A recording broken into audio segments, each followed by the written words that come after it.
jungles of New Guinea,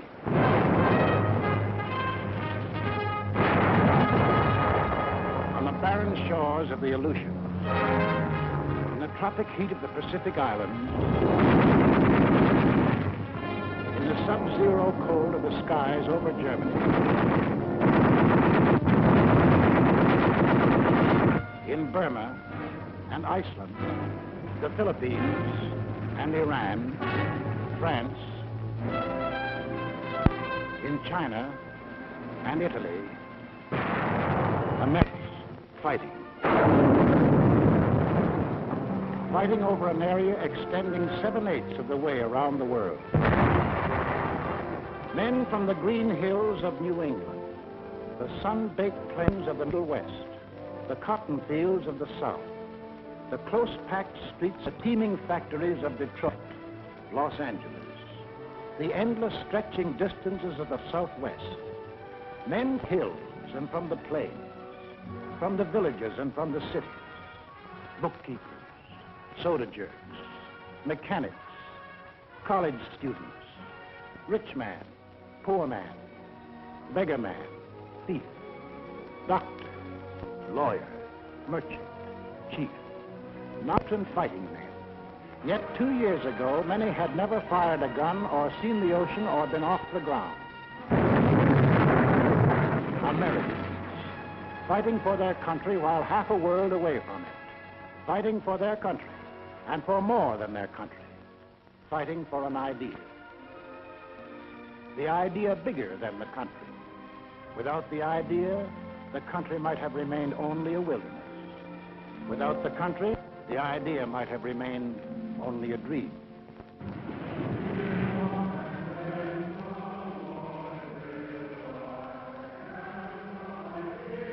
Over this ocean, 1607, Jamestown. 1620, Plymouth Rock. Here was America, the sea, the sky, the virgin continent. We came in search of freedom, facing unknown dangers rather than bend the knee or bow to tyranny. Out of the native oak and pine, we built a house, a church, a watchtower. We cleared a field, and there grew up a colony of free citizens. We carved new states out of the green wilderness: Virginia, Massachusetts, Rhode Island, Carolina. Then came the first test in the defense of that liberty. 1775, Lexington. Our leaders spoke our deepest needs. Colonists are by the law of nature free-born, as indeed all men are. It is the right of the people to alter or abolish it, and to institute new government. These are the times that try men's souls. But as for me, give me liberty, or give me death. In the midst of battle, it happened. The idea grew. The idea took form. Something new was expressed by men, a new and revolutionary doctrine, the greatest creative force in human relations. All men are created equal. All men are entitled to the blessings of life, liberty, and the pursuit of happiness. That's the goal we set for ourselves. Defeat meant hanging. Victory meant a world in which Americans rule themselves. 1777, Valley Forge. We fought and froze, suffered and died. For what? For the future freedom of all Americans. A few of us doubted and despaired. Most of us prayed and endured all.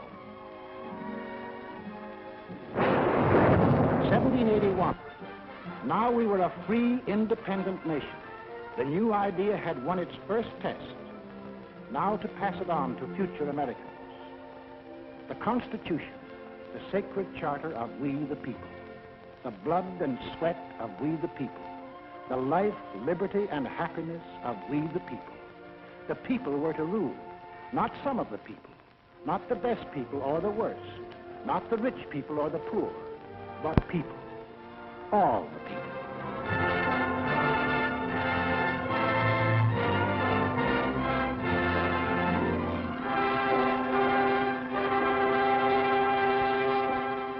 In this brotherhood, America was born. One nation, indivisible, with liberty and justice for all.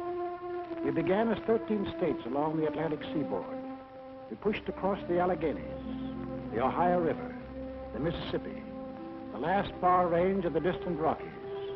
We carried freedom with us. No aristocratic classes here, no kings, no nobles or princes, no state church, no courts, no parasites, no divine right of man to rule man. Here, humanity was making a clean, fresh start from scratch. Behind us, we left new states, chips off the old blocks welded together by freedom.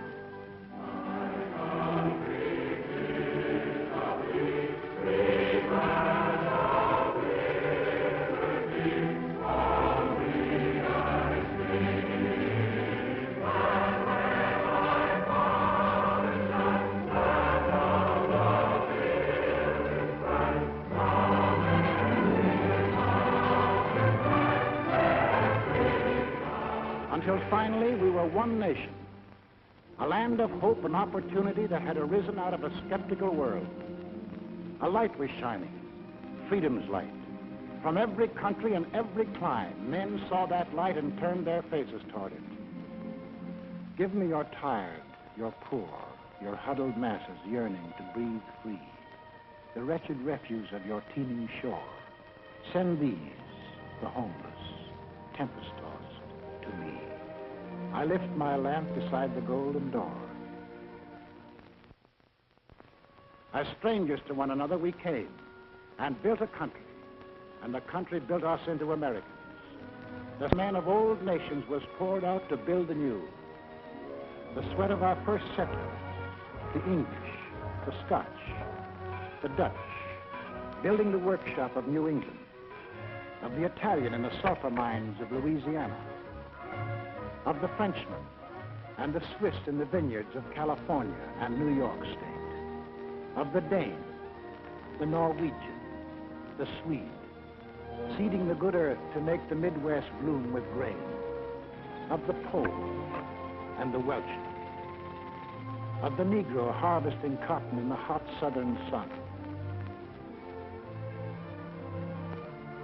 of the Spaniard, the first to roam the great Southwest, of the Mexican in the oil fields of Texas and on the ranches of New Mexico, of the Greek and the Portuguese harvesting the crop the oceans yield, of the German with his technical skill, of the Hungarian and the Russian, of the Irish, Slav, and the Chinese working side by side. The sweat of Americans, and a great nation was built.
The men of all nations built America, and the blood. For the blood of Americans has been freely shed. 5 times in our history have we withstood the challenge to the idea that made our nation. The idea of equality for all men, life, liberty, and the pursuit made us, the people we are. Let's take a look at ourselves before we went into this war. Well, first of all, we're a working people. On the land, at the workbench, at a desk. And we're an inventive people. The lightning rod, cotton gin, the telegraph, the blessed anesthesia of ether, the rotary printing press, the telephone, electric welding, the incandescent lamp, the submarine, the steam turbine, the motor-driven airplane, the X-ray tube, the gyroscope compass, the sewing machine, television. All these and countless more bear witness to our inventiveness.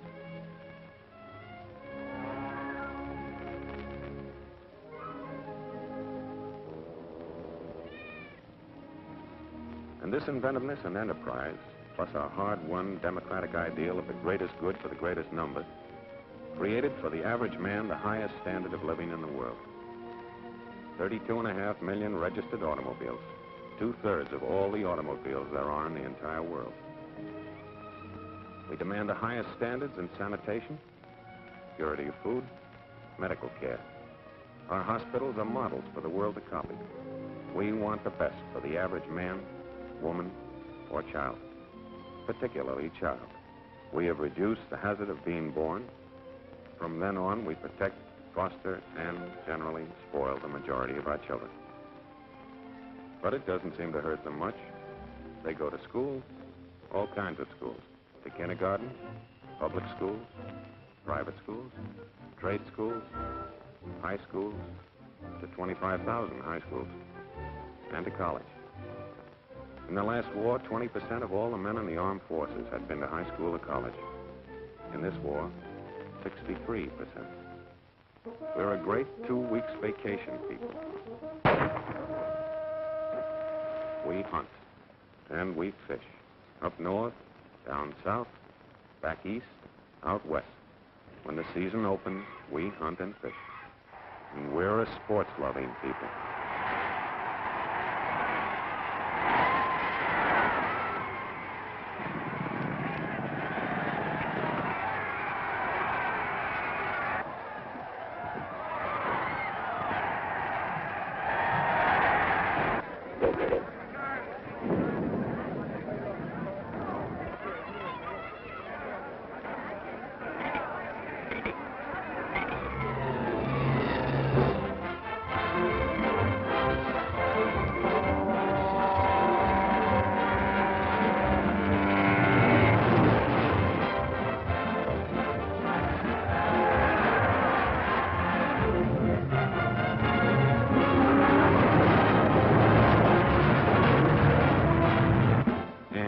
Probably the travelingest nation in all history. We love to go places. We have the cars, we have the roads, we have the scenery. We don't need passports, but sometimes we need alibis. We sleep by the road, we eat by the road.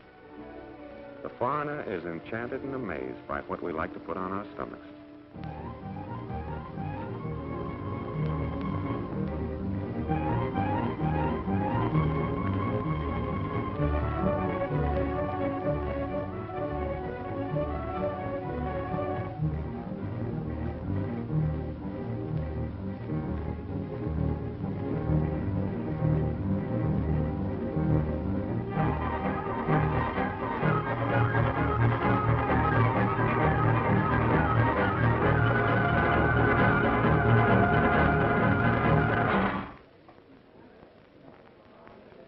We're a great joining people. We join clubs, fraternities, unions, federations.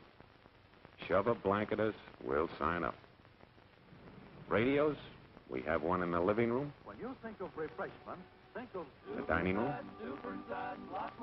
the bedroom, the bathroom, in our cars, and in case of acid indigestion, in our hands, and up our sleeves. Does your cigarette taste different lately? Music, we couldn't be without it.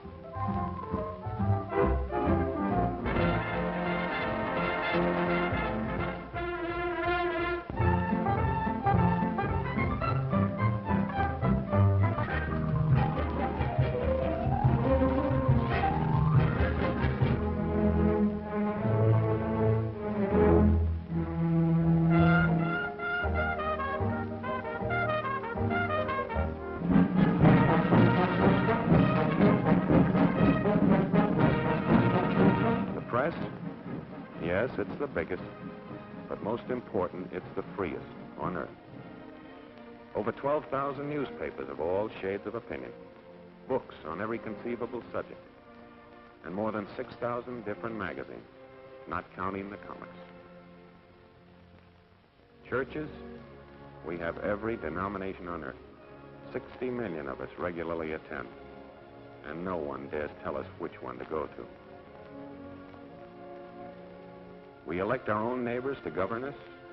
We believe in individual enterprise and opportunity for men and women alike. We make mistakes. We see the results.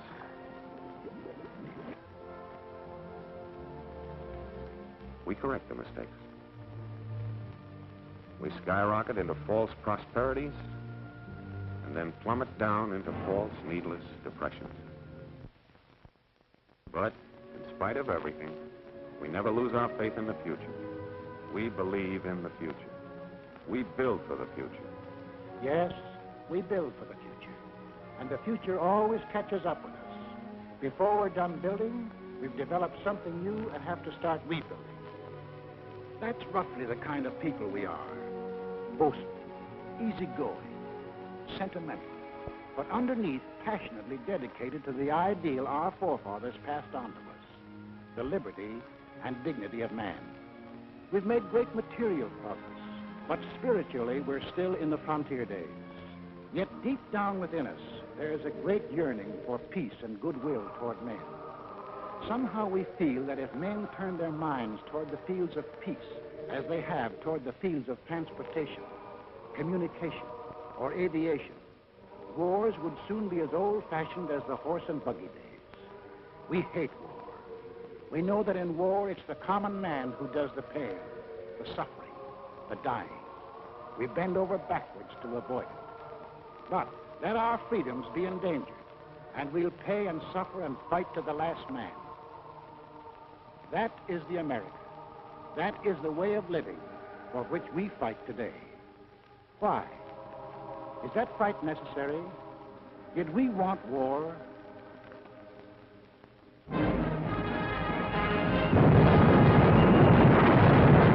1917, before most of you fighting men were born, our fathers fought the First World War to make the world safe for democracy, for the common man.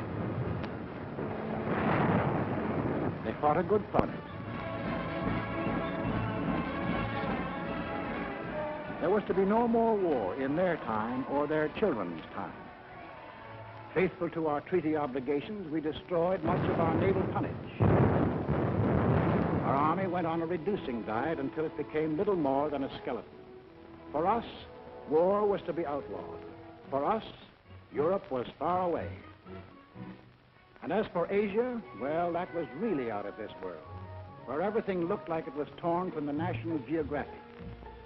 Yet, in this remote spot in Asia, in 1931, while most of you were playing ball in the sandlots, this war started. Without warning, Japan invaded Manchuria.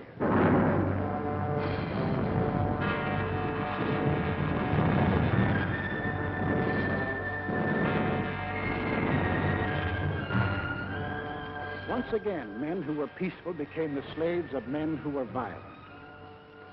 In Washington, D.C., our Secretary of State made a most vigorous protest.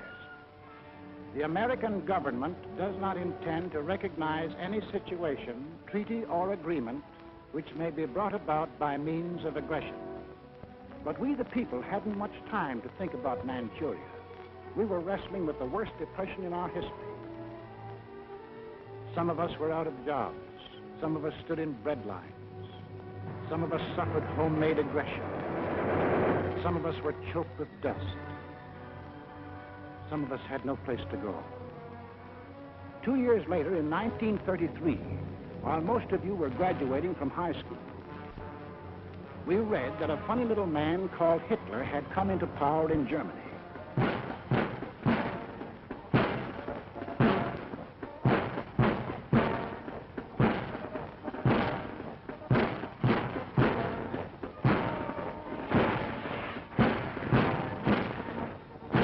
We heard that a thing called the Nazi Party had taken over.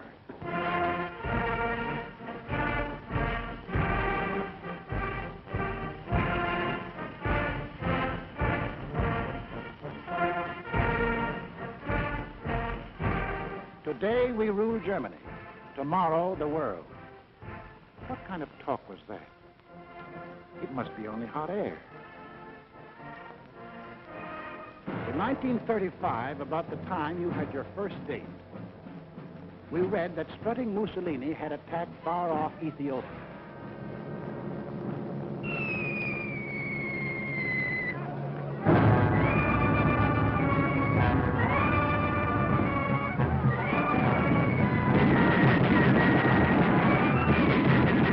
The disease seemed to be spreading, so Congress assembled to insulate us against the growing friction of war. We want no war. We'll have no war, save in defense of our own people or our own honor. Toward this end, our chosen representatives passed the Neutrality Act. No nation at war could buy manufactured arms or munitions from the United States.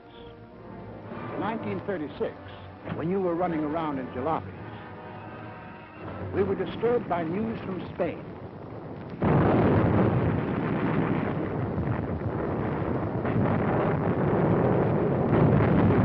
In our newsreels, we saw German and Italian air forces and armies fighting in Spain and wondered what they were doing there.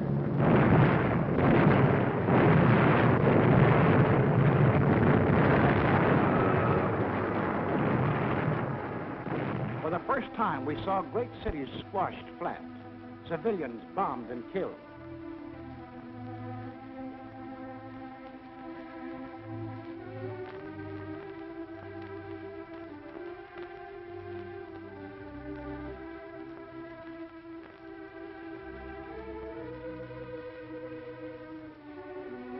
In November 1936, the American Institute of Public Opinion, known as the Gallup Poll, asked a representative cross-section of American people, if another war develops in Europe, should America take part again? No. 95%. We the people had spoken. 19 out of 20 of us said, include us out. To further insulate ourselves, we added a cash and carry amendment to the Neutrality Act. Not only wouldn't we sell munitions, but we wouldn't sell anything at all, not even a spool of thread, unless warring powers sent their own ships and paid cash on the line. In 1937, the press services received a flash from Asia.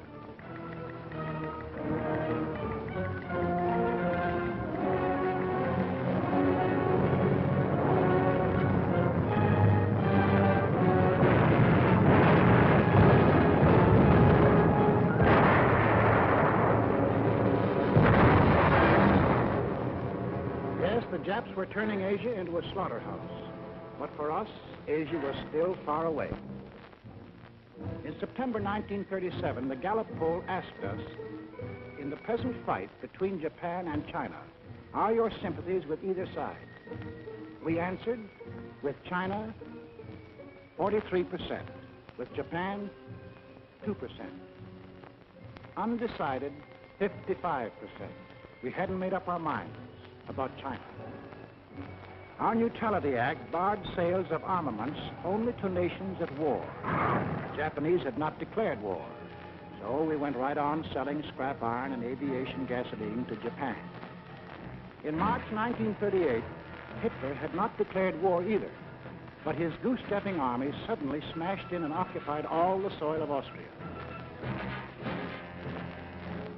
6 months later, Hitler and his stooge met the anxious democracies at Munich.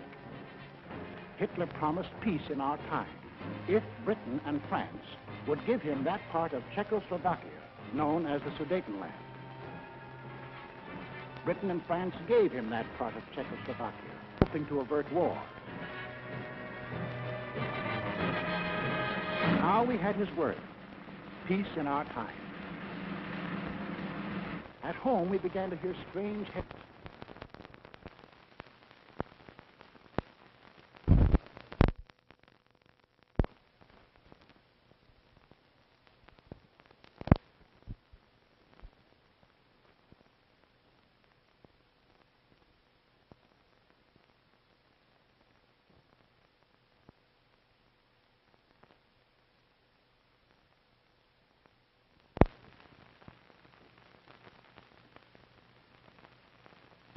the United States justice. We read that the Tokyo Diet was appropriating tremendous sums, converting Japan into one vast munitions plant.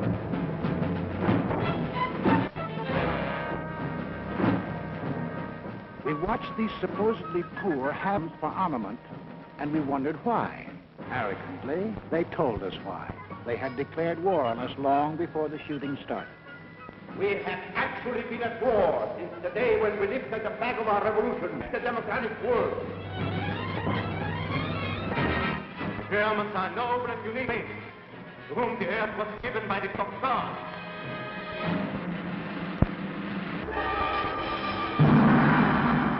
The world must come to look up to our emperor as great ruler of all nations.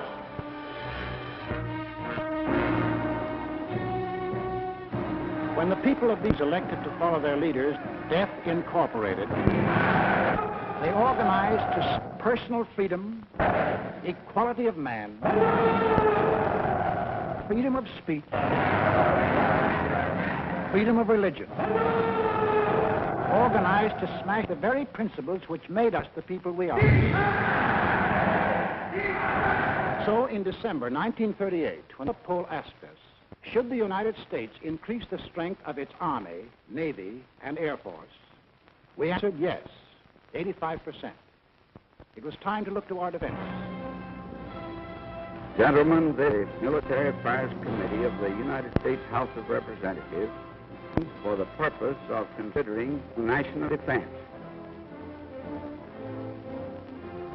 The Navy is asking for an increase of 25% in authorized naval tonnage in view of the grave international situation. Congress, reflecting the voice of the people, appropriated the largest sum for military use ever voted during peace in American history, meaning that a few years later it would look like peanuts. 1939, Adolf Hitler broke. He took over all the rest of Czechoslovakia. There was more peace in our time. 1939, as we here in America observe.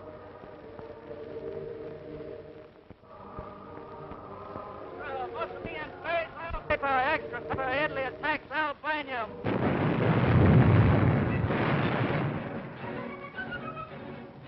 The picture was becoming clear. The conquering force of violence were being set loose in the world. Where would they stop? In a last desperate effort to avert a world war, President Roosevelt, as a neutral, sent messages to Hitler and Mussolini, asking their promise to respect the independence of 30 free countries. To Adolf Hitler, this message was a huge joke as he repeated the names to a jeering Reichstag.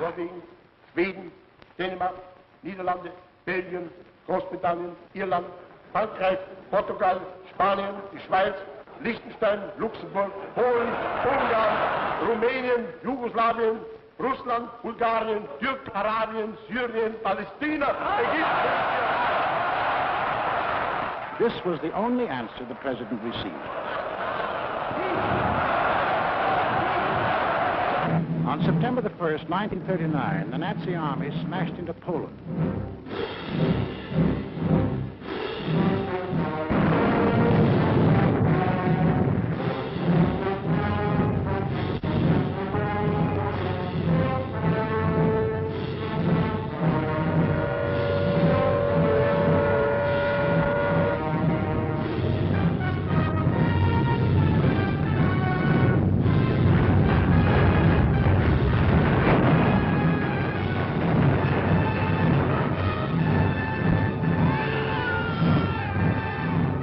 England and France had a treaty with Poland.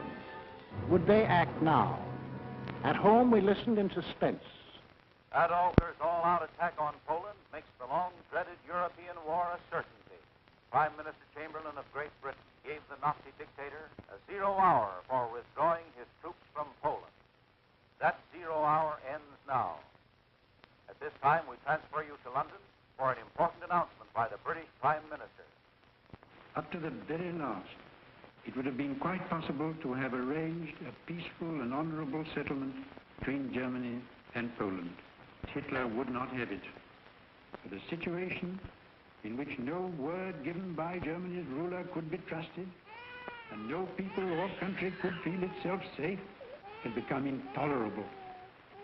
Now, may God bless you all, and may he defend the right, for it is evil things that we shall be fighting against, and against them I am certain that the right will prevail. 6 hours after Great Britain declared war on Nazi Germany, the Republic of France followed. All France is in a maelstrom of activity. The Maginot Line has already opened fire on the Germans. The sparring is ended. World War II has begun.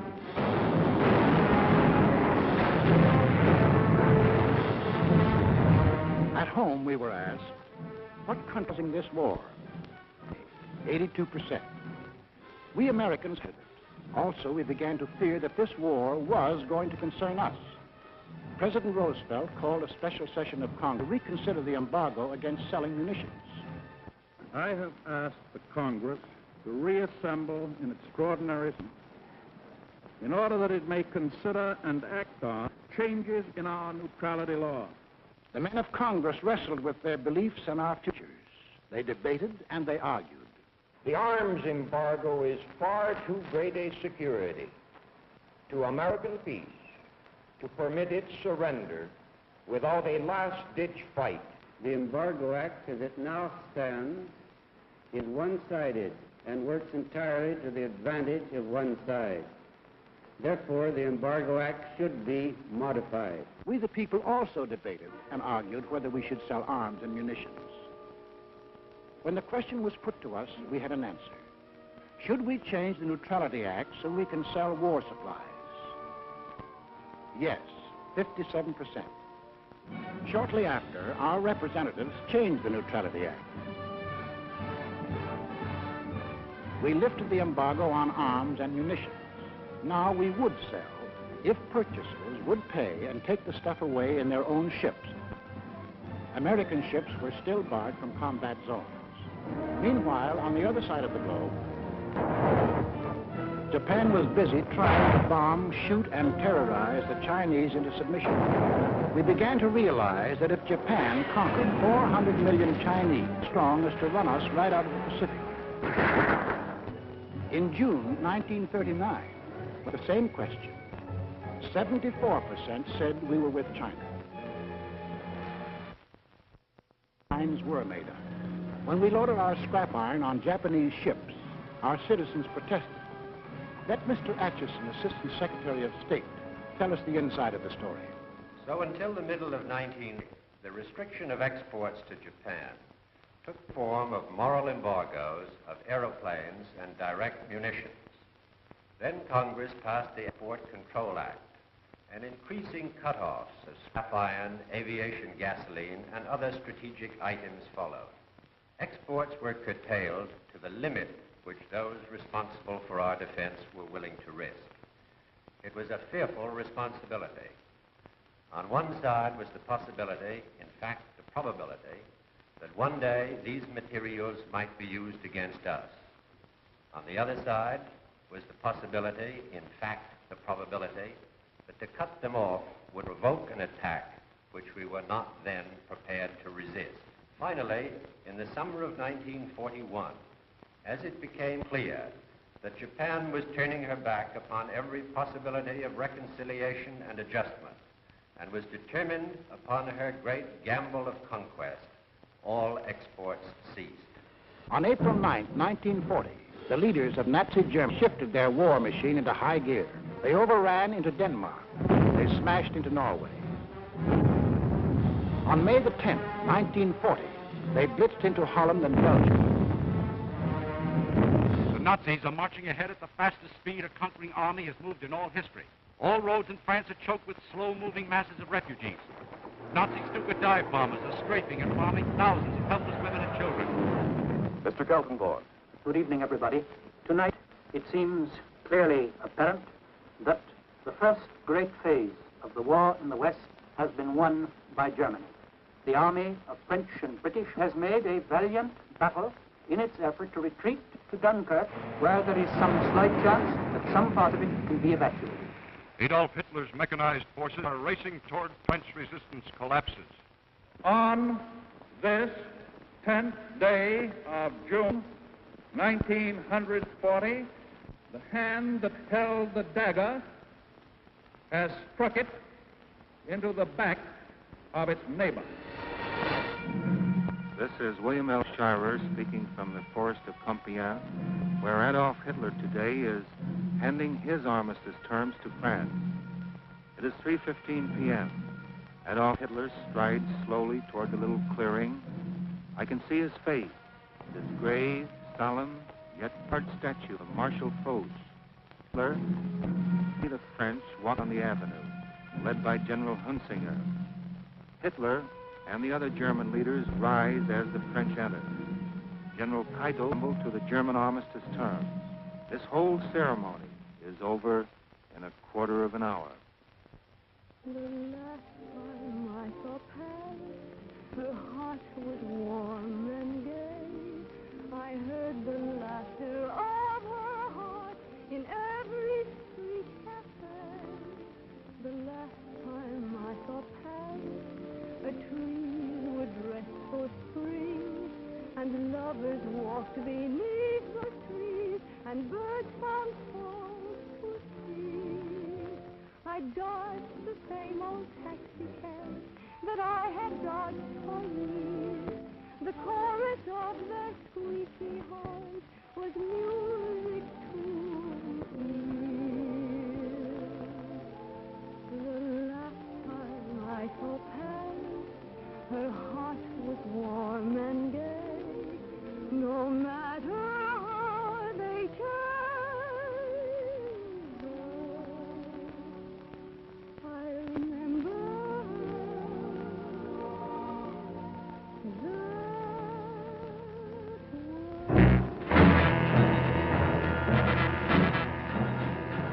The conquering army now stood on the shores of the Atlantic.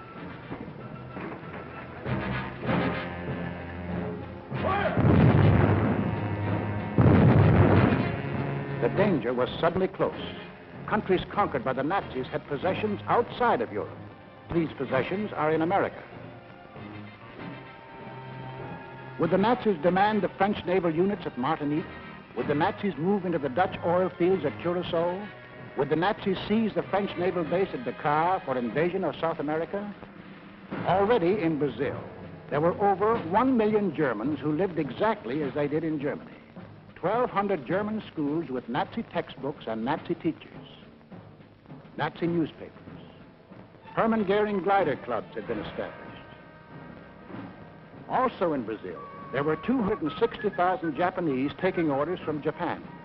In Ecuador, within easy bombing range of the Panama Canal, German airlines had been established.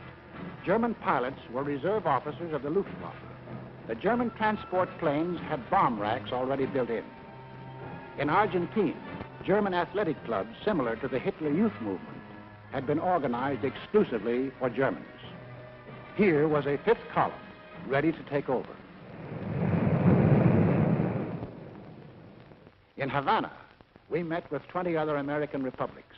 There must not be a shadow of a doubt anywhere as to the determination of the American nations not to permit the invasion of their hemisphere by the armed forces of any power or any possible combination of powers.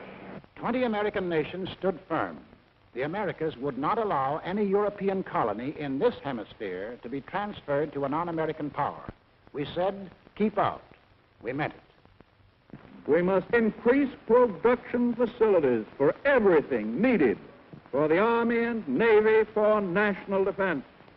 I believe that this nation should plan at this time a program that will provide us with 50,000 military and naval planes. To protect our shores, we authorized construction of a two-ocean navy, the greatest the world has ever known. At least it would be the greatest navy when completed in 1944. But then, in 1940, it was only a paper navy. Our fighting forces at that time consisted of an army of 187,000 men, a navy of 120,000, and this dot was the Air Corps 22,387 strong. All told, 330,000 men. We had makeshift supplies, makeshift equipment, stovepipes for cannon, bags of flour for bombs, and trucks were labeled tanks.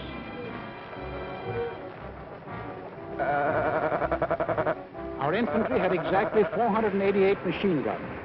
We possessed 235 pieces of field artillery, 10 light and 18 medium tanks. That was the Army of the United States in May 1940, the month in which the Nazis overran France. So we called our Minutemen, the National Guard of the 48 states, and placed them into federal service.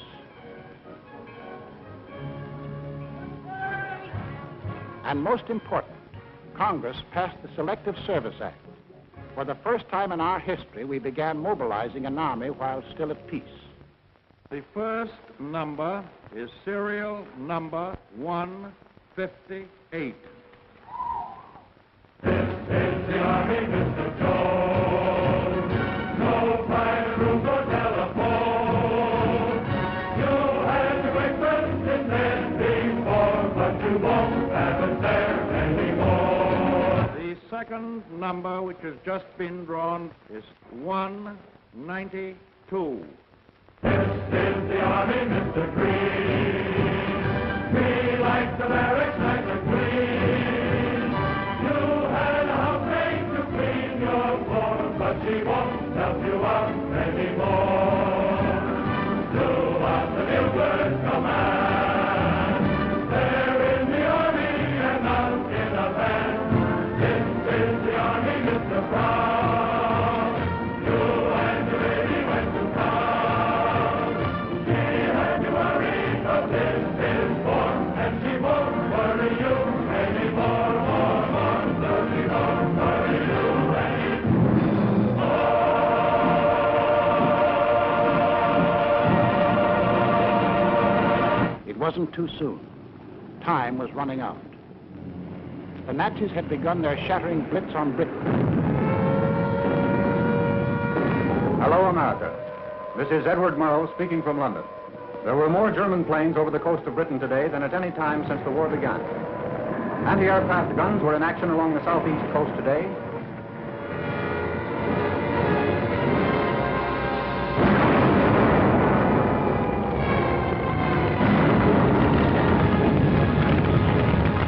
Back on Main Street, USA, daily we followed Britain's life struggle. For if Britain died, we would be in grave peril. Our first line of defense in the Atlantic, the British fleet, might go to Nazi Germany. We would be unprotected, our shores, our people, our homes endangered. Britain must not fall. In our harbors, idle and rotting, lay ancient destroyers. They had been built for World War I, but this was World War II, and this gave us an idea. 50 tired, over-aged destroyers were revitalized, transferred to Great Britain. In return, we acquired further protection of our shores. We received a chain of bases stretching from Newfoundland to British Guiana. These bases threw a steel wall around the Caribbean. These bases gave new safety to the Panama Canal. It was now clear to the aggressors that we were conscious of the threat they represented to our country. Mr. Burley, Assistant Secretary of State, will tell us how they got together and tried to scare us off. From 1936 on, it became increasingly clear to the world that Germany, Italy, and Japan were pursuing a common pattern of aggression, both in Europe and in the Far East. On September 27, 1940, these three powers signed the so-called Pact of Berlin, or Tripartite Pact, a treaty of far-reaching alliance. By that treaty, it was provided that the three countries would assist one another with all political, economic, and military means when one of the powers was attacked, note particularly the use of the word attacked, by a power not then involved in the European war or in the Chinese-Japan conflict. The last of these provisions was aimed directly at the United States. Tokyo celebrates.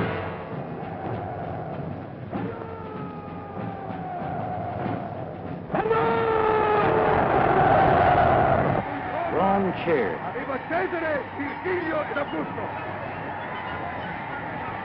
Berlin hired itself forth. It was clear now that the three Axis countries definitely stood against us. More anxious than ever, we watched the life and death struggle for the possession of the skies over Britain.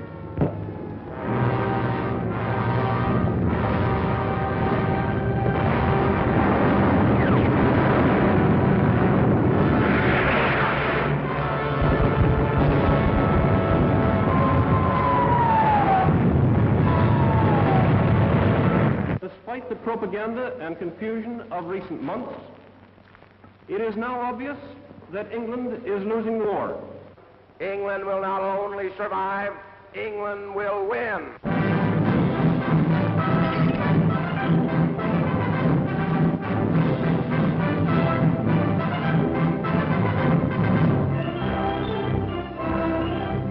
So, when we were asked, should we keep out of war or aid Britain even at the risk of war? Aid Britain even at the risk of war, 68%. The march of conquest, the self-termed master races changed out in war. To 1941, 15 out of 20 Americans were willing to risk war if war was necessary to ensure Axis defeat.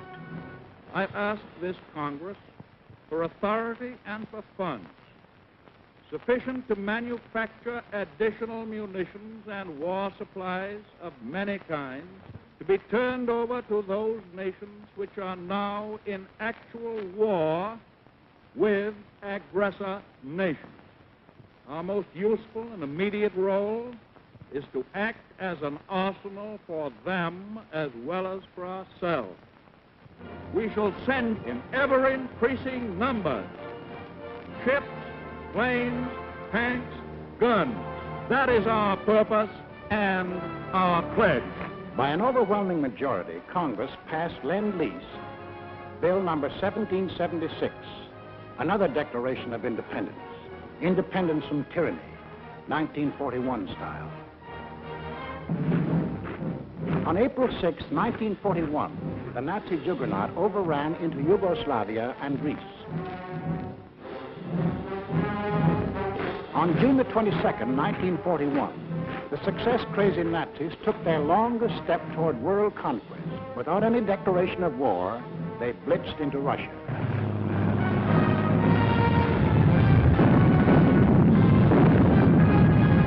We were determined not to let down any nations defending themselves against unprovoked attack. So we extended Lend-Lease to these new victims. Now, the Lend-Lease products of our factories were being unloaded in the bomb ports of Great Britain, at the Red Sea ports for the British in Africa. Lend-Lease was being hauled over the Burma Road to China. Lend-Lease was piling up in Murmansk and Iran for Russia. Why did we supply war materials to the countries defending themselves against Axis aggression? Was it our natural sympathies for people unwilling to lose their freedom? Was it our ancient antagonism to conquerors imposing their rule on others by force? Yes, partly. But principally it was because the American people had become certain that they were on the list of free nations to be conquered. Two worlds are in conflict, two philosophies of life. One of these two worlds must break asunder. And we were the leading example of that free world that Hitler was committed to breaking asunder. What would have been our defensive position if the aggressors had succeeded in conquering Britain, Russia, and China? German conquest of Europe and Africa would bring all their raw materials, plus their entire industrial development, under one control. Of the 2 billion people in the world, the Nazis would rule roughly 1/4, the 500 million people of Europe and Africa, forced into slavery to labor for Germany. German conquest of Russia would add the vast raw materials and the production facilities of another of the world's industrial areas. And of those people, another 200 million would be added to the Nazi labor pile. Japanese conquest of the Orient would pour into their factory the almost unlimited resources of that area. And of the peoples of the earth, 1,000 million would come under their rule, slaves for their industrial machines. We in North and South America would be left with the raw materials of 3/10 of the Earth's surface against the Axis with the resources of 7/10. We would have one industrial region against their 3 industrial regions. We would have 1/8 of the world's population against their 7/8. If we, together with the other nations of North and South America, could mobilize 30 million fully equipped men, the Axis could mobilize 200 us and virtually 10 times stronger than ourselves.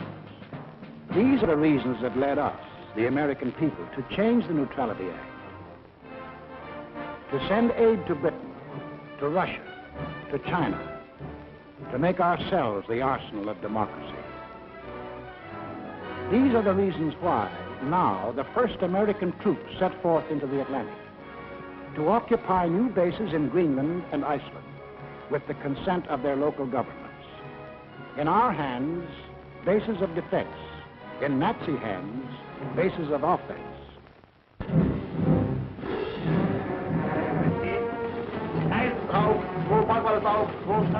The Germans opened unrestricted submarine warfare.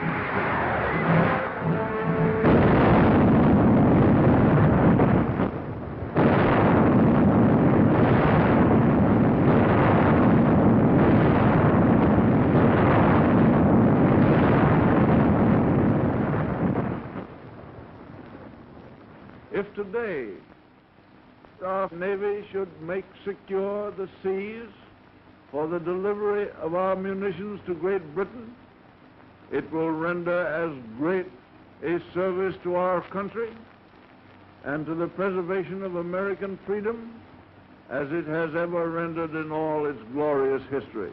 We want those cargoes protected. An aroused Congress repealed the entire Neutrality Act. We armed our merchants, and for the first time they steamed into combat zones to deliver Lend-Lease. While this was going on in the Atlantic, the Japs, by a so-called agreement with the puppet government of defeated France, moved in on Indochina.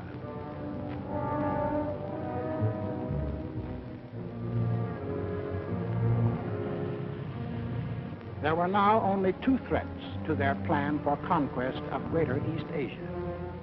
First was their northern neighbor, Russia, the only military power within striking distance of Japan. The Nazis were taking care of Russia. The second threat to Japanese conquest was us. Japanese southward expansion was too dangerous to attempt with our bases still standing in the Philippines and our supply lines open to Wake, to Midway, and to Hawaii. We were in their way. We had to be removed. But in the Japanese way. Off to Washington went Special Ambassador Curaçao on what the Japs said was a mission of peace, but carefully synchronized with his department of a Jap task force under sealed orders, not on a mission of peace. On November 14th, Mr. Curaçao arrived in San Francisco, smiling his toothy smile as he sang the old song of Japanese friendship.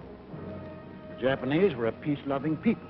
Their whole policy was devoted to the establishment of permanent peace in Asia.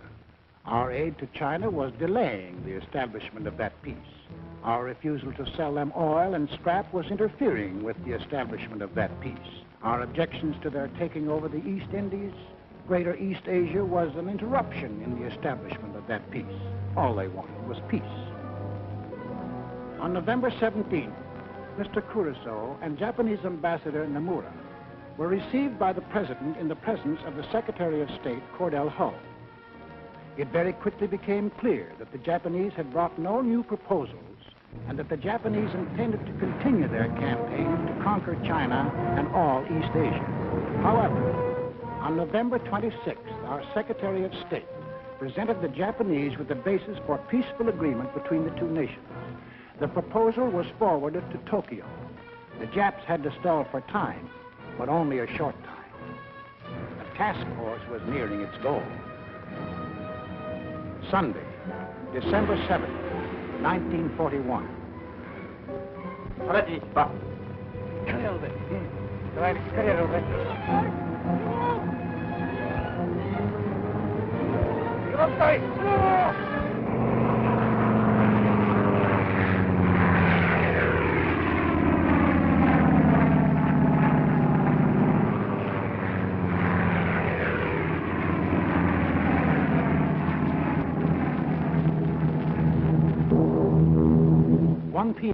Eastern Standard Time. The Japanese emissaries are expected at the State Department for 1 o'clock appointment they had requested in order to their answer to our proposals. 1 p.m. The Japanese planes are touching Hawaii.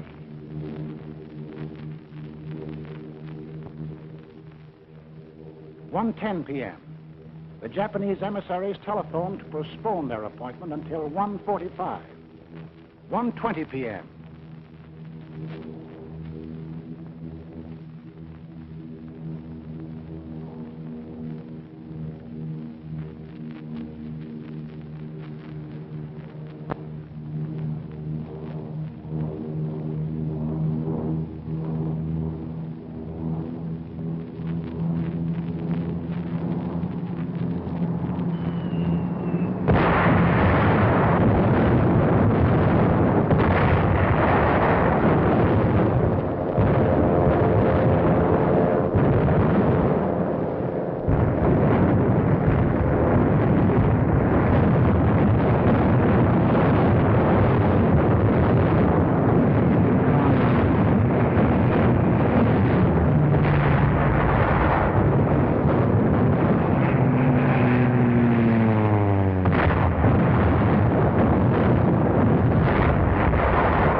The Japanese envoys, smiling and correct, arrive at the State Department. 2:20 p.m.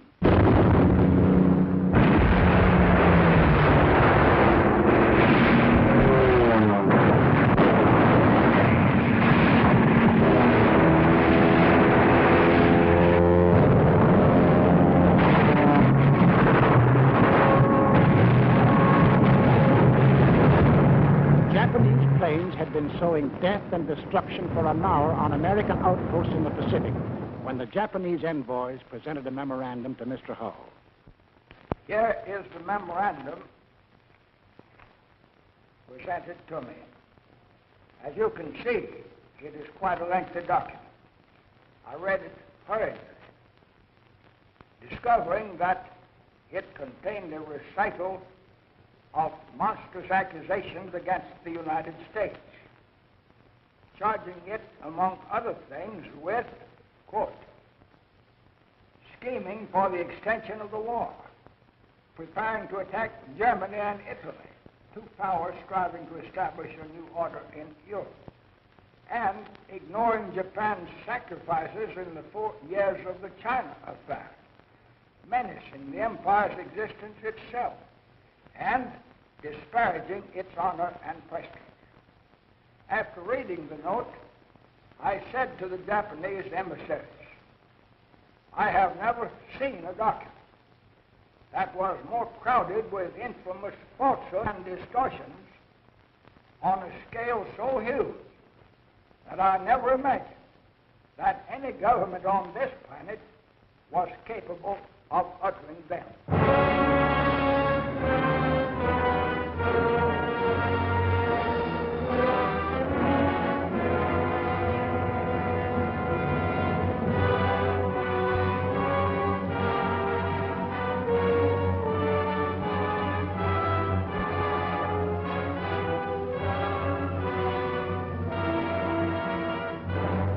I ask that the Congress declare the unprovoked and dastardly attack by Japan On Sunday, December 7, 1941, a state of war has existed between the United and the Japanese Empire.